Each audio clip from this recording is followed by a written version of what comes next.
Wagwan people. So today we're gonna make a chocolate chip cookie. So in the mixer, I have the butter and the sugar already loaded and ready to rip and run.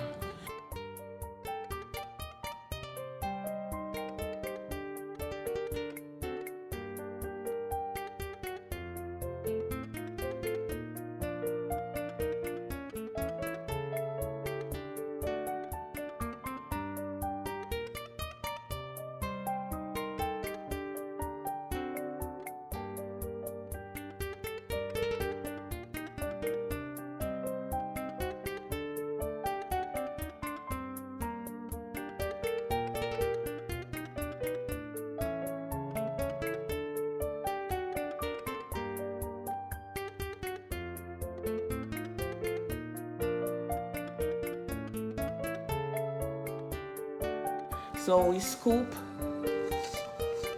along the sides, and then just deposit.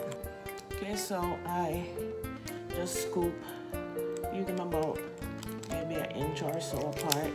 So now our cookies are ready to go in the oven. Don't mind me and my spacing.